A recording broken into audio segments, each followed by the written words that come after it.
From the Daily Mail, inflation hits highest rate since 2008. The price of milk, bread, meat, and energy rose 4.2% this year as the economy recovers from COVID. Oh, is that what they're saying? Oh. But is it rebounding too fast? I love this thing where they're claiming inflation isn't actually that high. It's an illusion because it was frozen last year because of COVID, and now it's just coming back. It's all coming back. No, it isn't. People don't have jobs. They're not working. What do you mean it's coming back? There's signs across the board. People are like, I don't want to work here. I'm not going to work. There's 8.1 million job openings, and they could only fill 266,000. Wow. You call that recovering from COVID? No, the economy is in flames. And Joe Biden's like, come on, man, do more. Nobody should work. Workers of the world unite. Take money from the rich. The thing about inflation is it's not a static number. It didn't like land here and this is where it's at. It's a momentous force. So it's passing through 4.2%. Where does it say the number? 4.2%. Yeah, it's passing through that on its way to another number. It's moving. There was moving up. I was told earlier that there were a bunch of boxes that were very heavy for you that arrived. That would be flour. How much? 40 pounds. Yeah. 4 pounds of flour. Something like that. Is that no, what was sitting 100, out front? 160 pounds. 170 pounds.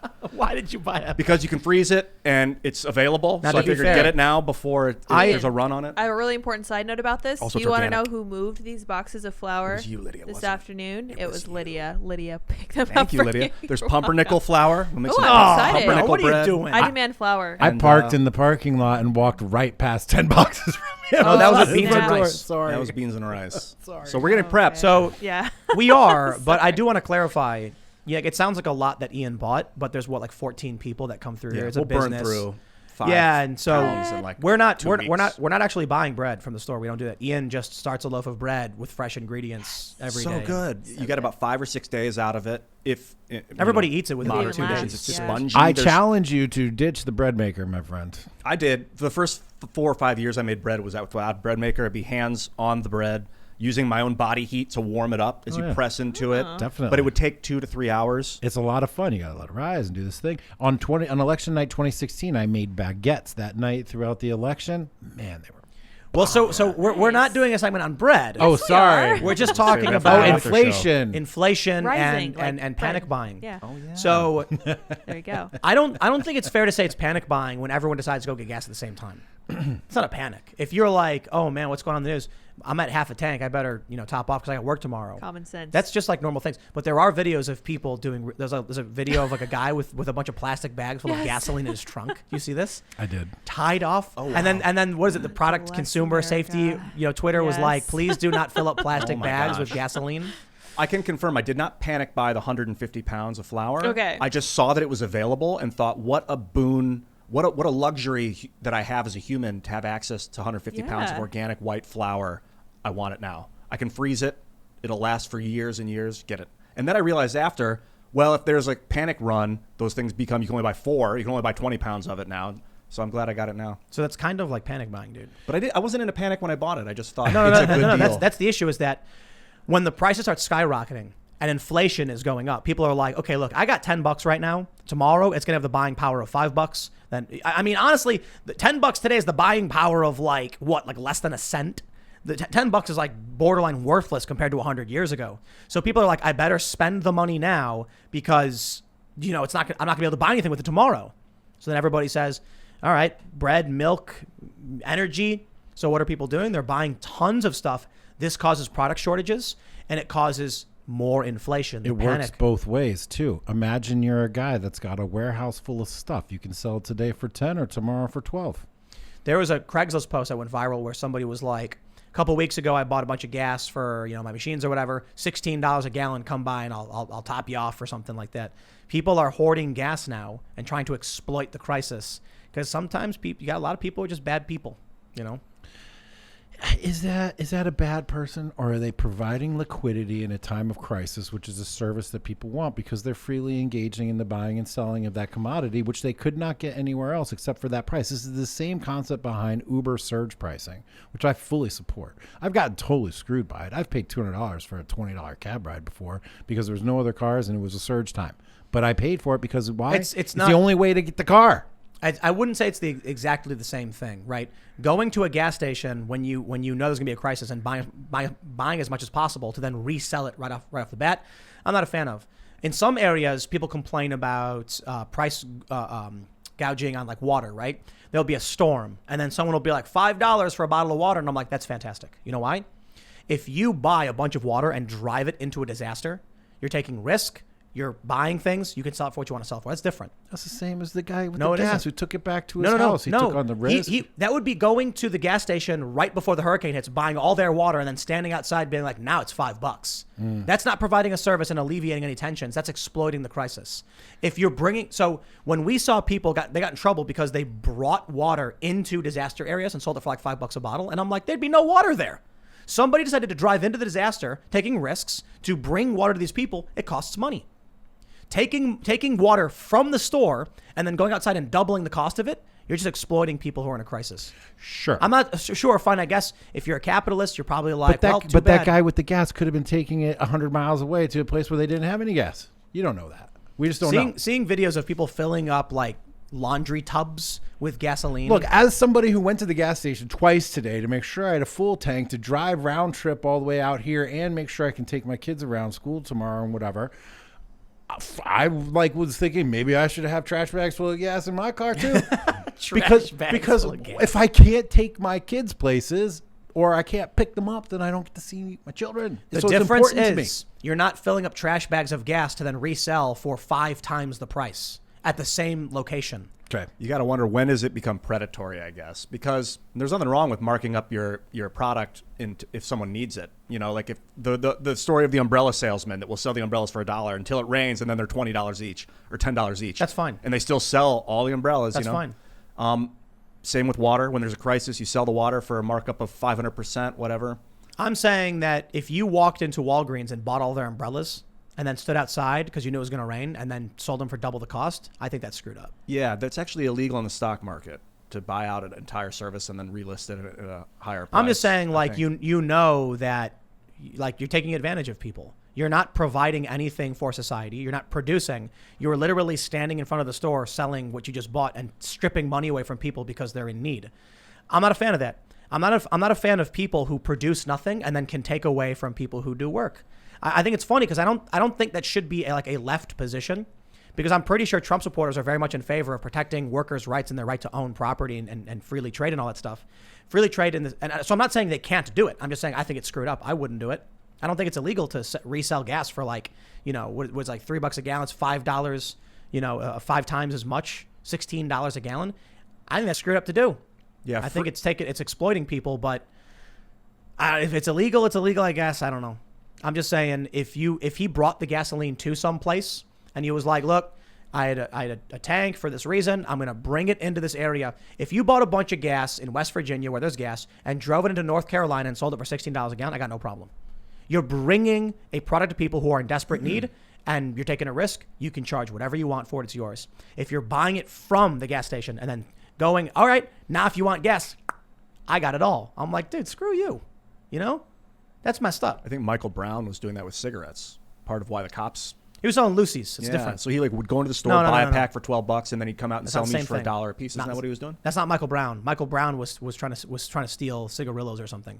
You're talking about Eric Garner. Oh God. Eric Garner. People, look. Not everybody wants a full pack of cigarettes. Right. So imagine this. Imagine if you had a pack of cigarettes and I was like, yo, Ian, can I get a cig off you? And you were like, give me $1. I'd be like, okay. Yeah. That's what he was doing. But he was standing right outside the store where he bought them. And the stores don't like to sell Lucy's that way because then people won't buy a pack of cigarettes. Exactly. But it's not the same thing. He's not exploiting a crisis. He's exploiting, in that instance, that people don't want a full pack of cigarettes. So I get it. It's a nuisance to the business, but it's not the same thing. Especially if you're right outside the door. If he bought all of the cigarettes, and then when people were like, I need a cigarette, it's like, too bad, they're all mine now. You got to pay double. Plus, you need a license to sell tobacco. I don't know about gas. It's different. Or water. I don't think it's different. Do. It's water. Someone going into a place and taking so that no one else can buy it and then demanding more from other people. Age old. The richest can go in, buy up all the resources, and then resell them for more expensive. And that's been outlawed. I don't know the exact laws, but I know that's not you call it free trade, but that means it's definitely there's oversight. It doesn't mean anyone can sell anything. It's called a monopoly. Yeah, you're not supposed to be able to have monopolies. Yeah. It's called monopoly when you buy up all the stuff and can raise the price because there's no other competitors in your market. And when there's chaos and a lack of oversight because of a disaster, then how do you track it? It's challenging. That's a challenge. Well, you know what would happen to that guy if it's like the only reason people are allowed to do that is because the government protects them. That's the reality. Do you know? Imagine if there was no police, and some guy pulls up to a gas station and fills up, a bunch of 5-gallon tanks. Then he puts it up and it's like out of order, and then he turns around with a smile on his face and says, "It was $3, now it's 16." You know what's going to happen? They're going to walk up and they're going to take it from him. You can get his ass kicked. Yeah. Or they wouldn't. I mean, he'd be like, "Hey, don't take my gas," and they'd be like, "You can't do anything about it. Thanks for the free gas." If so the government protects that guy when he does it. That's the problem. Because if it was truly just a more libertarian or free market, yeah, that guy would be able to do that. They'd be like, "I ain't playing that game with you." But the police would be there in 2 seconds to defend him and his property. And so it's a hybrid system that allows him to exploit people this way. Kind of messed up. If only we had a social worker to distribute all of the gasoline equally amongst all of the little birdies in the nest. Hey, man, first come, first serve. You go to the gas station, you got cash, you can buy it. You fill up your tank, that makes sense. I think if you pull up and you got a 10-gallon real red canister and you're like, "Look, I'm filling it up because I got a lawnmower or whatever," I think that's fine too. And people are freaking out over that. There's stories where like a woman, out here went to a gas station and she filled up her car and then filled up like a 5-gallon thing, and people were screaming, "You're hoarding! Don't steal our gas!" And she's like, "I got a lawnmower." This is so dumb. Are people yelling at the guys in the SUVs who have a 25-gallon tank and just saying, "Hey, okay," to the Fiesta with the 12-gallon tank? Right. They're yelling at those guys. The whole thing is dumb. The whole thing is dumb. But filling up like 10 tanks and then being like, "Now it's $16," that's something else.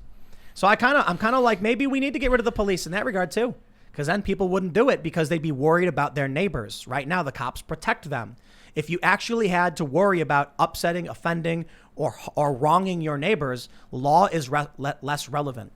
What's more relevant is whether or not you're being a good person. Or unless you have like bodyguards and a bunch of weapons, and then you decide to charge $30 a gallon for the gas that you just bought up. Yeah, it's still wrong. 50 people, if there's 100 cars, how many bodyguards are you going to need to stop 100 angry people when you take all their gas away? 7 that are fully armed. Nah, it's not going to happen, bro. I mean, if they're not armed, they can't do anything. They Dude. have an armed force. And you've got armed populations in a lot of these states. A lot of them. So you can have a bodyguard, but if you start stealing the gas from 100 people waiting, dude, if I'm waiting in line, it's not stealing if you buy it. Yeah, I'm sorry, I don't agree. You just got there first. I'm Too playing the bad. devil's advocate here. I'm talking about a guy who's filling up 16 tanks, and then taking all the gas. Capitalism. No, I think it is illegal to do stuff like that. Right, and so the point is, in a community without protection of the government, that wouldn't happen. A guy's gonna get out of his car and he's gonna have a gun too. It's up in the air what would happen, because it might not happen. There might be like, "Hey, you can't do that to us. This is our society," or it might be like he's more powerful and he's like, "I can do whatever I want to you. This is my society." And then they're like, "I have nothing. I'll work for you." Bro, we have a Second Amendment. People in these states have guns.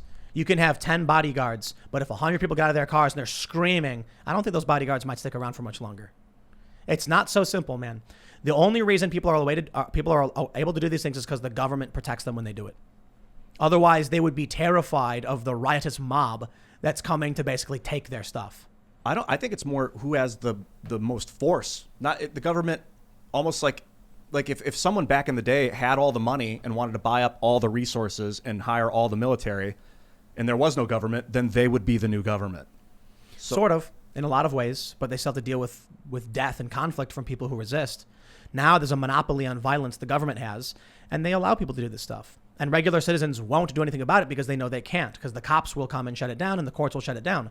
If it was just a system where people were like, "Don't wrong me and I won't wrong you," and there was a shared moral framework, we wouldn't be dealing with that kind of stuff. People get like strung up in cities, and it's different.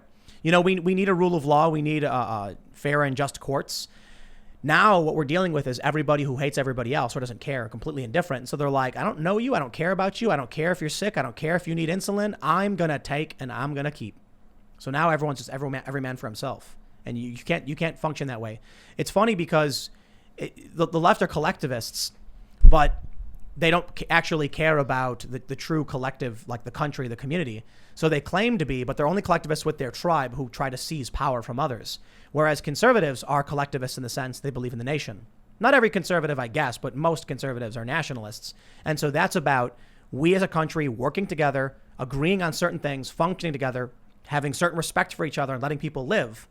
The problem is the culture war is two different moral frameworks. The left doesn't care about any of I that. like the individual versus collective mentality because if I care about you and you and you, I care about us as a collective because I care about the individuals. But if I just care about the collective, you become like nameless faces to me. And all I care about is what we do as a group. That's the danger of collectivism. And then they think you should be punished because someone in the house did something. It's the sins of the father, I suppose. I don't know. Look, man, inflation's going up. So we're buying Bitcoin, I guess. I think. You know. We got a gas shortage. We got food shortage. We got all kinds of shortages. The only thing we don't have a shortage of is dollars.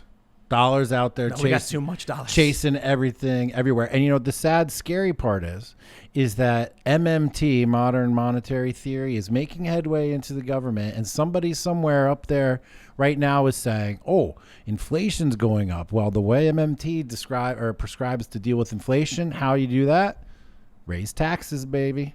Well, that's what they want to do. Yeah, raising taxes is how you control inflation according to modern monetary theory. So keep an eye out for that, guys. After all this, skyrocketing gas prices, skyrocketing food prices, inflation everywhere, and guess what they're going to do to fix it?